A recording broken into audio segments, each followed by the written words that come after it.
Safeguard our flank. Chapter 8, Part 16. The German reply. Manning the German line before the 56th Division were the 91st Reserve Regiment. Their lookout men had not been so observant. This, coupled with a smoke screen that had been laid thicker, completely masked what the British troops were doing.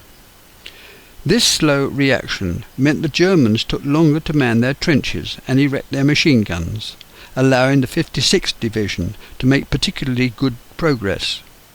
The night before, a number of patrols had blown gaps in the German wire with Bangalore torpedoes, which helped enormously. By 8 o'clock the bulk of the 56th were in the German front-line trenches taking prisoners. Others had even gone further into the German support trenches beyond. On the left flank of the 46th Division, the 5th and 7th Sherwood Foresters had risen up out of their front-line trenches and formed up. They felt confident that their gunners had done a fine job. Their officers had been telling them for weeks that the bombardment had completely flattened the German trenches and there would be no opposition. They did as they were told and marched forward, finding gaps in the wire, and started entering the Gommecourt Wood, after first taking the maze of German trenches to their front. They were making for the Quadrilateral, the heart of the Kern Redoubt, and following orders they were not stopping, leaving the passed-over trenches to be mopped up later by waves following on. They were not to know that the wind had risen and driven the smoke screen away, revealing the follow-up waves to the Germans. These men were never seen again. As another wave of the Sherwoods left their trenches, the German field guns, stationed at Monchy, further to the north, now alerted to the fact that an attack was on, joined the machine gun fire enfilading from the Schwaben Nest, the Little Z, and those from the German front line. The enemy field guns that had previously been laid onto the communication trenches and no man's land plastered the position. The carrying parties, heavily loaded down, were caught in the middle, not knowing whether to go forwards or back. The machine gun fire decimated them as they tried to move. On the 46th right, on either side of the D6 main road, the first two waves of the South and North Staffordshires were held up. They weren't finding any gaps in the German wire, particularly around the Succory. The slaughter was enormous as the men were trying to clamber out and over the dead, dying and wounded. Many became impaled on the wire. Universally, it was the officers and rallying sergeants who were killed first, leaving the men without orders or leadership. Those who did finally find a gap and had sought cover in the wood beyond were rounded up by the now fully alerted German defenders. A company of the Leicestershires, plus 2 platoons and their leading sub-lieutenants, started out to make their way to the Succory, to begin to construct a communication trench to the German front line, marking out the extent it was to take. It was a hopeless task, as the German machine guns were continually raking the ground around, forcing them to take cover. It became painfully obvious that it was a hopeless task, and the detailed troops were ordered back to the start line. There they found the Staffordshires waiting for the order to make another attempt to move forward into the wood. To the south, on the other side of Gommecourt, the 56th Division were advancing, joining those others who had been seen in the German line.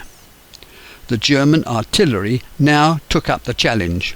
A move was then made to stabilise the capture of the German second line by the pioneers. All the German trenches were now in British hands. The Queen's Westminster Rifles continued moving through the London Rifles to start the linking up movement with the North Midland Division, moving down from the north. The London Scottish, on the extreme right, were also making excellent progress towards the main road, where they were to set up a strong point. After having their rum issue, the Queen Victorias stood to till 7:25, when they put up a smoke screen and went over the top at 7:30, with the London Scottish and the Queen's Westminster Rifles bringing up the rear, taking 4 lines of trenches from the trenches, but were driven back by midday to their original positions. Losses were very heavy, although they were taking many prisoners. The Germans made a special effort to kill all those men directing, marshalling and leading the attack. These officers and leading NCOs were easily identifiable, for they wore a smarter uniform, carried walking sticks and sidearms. The Germans were so adept at doing this that the attacking force soon lost all their commanding officers and NCOs. In proportion, far more replacement officers were needed. In many cases, men of lesser rank carried on superior jobs. This action was particularly felt during this action at Gommecourt. By late morning, part of the Kensington battalion on the right flank of the line was about to dig a connecting trench in no man's land. The London Rangers and Queen Victorias were on their left, making for the 3rd rear German trench, Nameless Farm and the main road. The 10th Division at Sear, a mile away on the 56th Division's right flank, had been pushed back. As the attack had petered out, the German artillery switched their sights onto no man's land and W sector trench behind the London Scottish, and it was here that the rest of the Kensingtons were preparing to make for no man's land, after being told the London Scottish had passed the first 2 German trenches, so that they could start digging the connecting trench. The Germans shelled the trench to such a degree the Kensingtons lost half their men. Very few had even the opportunity to get out of the trench. The Kensington's sector trench, W48R, was only 4 feet wide and packed with the men unable to move because the trench was so full of dead, dying and wounded men. Major Dickens sent back words at 1 o'clock that there were few men left to hold their existing positions, that he was the only officer left, so could he please have instructions. The Kensingtons had lost 16 officers and 300 men. Major Dickens was killed by a sniper 8 weeks later.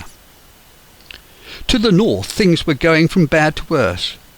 The 46th Division had started off, but had been defeated by the German barbed wire, which hadn't been gapped. The previous night's rain had turned their trench into a morass. Some of the men were knee-deep in mud all night long. It was difficult to get the second wave of men out in time. As they appeared in dribs and drabs on the top, they were machine-gunned down on top of the others trying to get out. The slipping, clawing men couldn't get hold of the trench sides, for the dead and wounded were blocking the ladders. There were long lines of dead and dying men piling up on the parapet, making it even more difficult. The officers were standing on the parapet, helping men out and ordering others to support the men in front. Another wave of men were ordered forward, only to be mown down again, and by this time men were refusing to move, staying with the wounded in shell holes huddled together. Further north, in the centre, things were a little better. The Germans there had not been so quick, allowing the Sherwood Foresters to get into the front line trench, clear it and make towards the support line. The Germans erected a machine gun, facing to their rear, back into their own lines. By the end of the morning their trenches were clear. A sortie was made by the Links and Leicesters. Late in the day they were to seek stragglers and survivors, but in the end they had to give up and return to their own lines. It was suspected by the Germans that the British were going to attack. The British preparations had always been made obvious to suggest a main attack to divert attention away from Rawlinson's big push. The ruse was having the desired effect.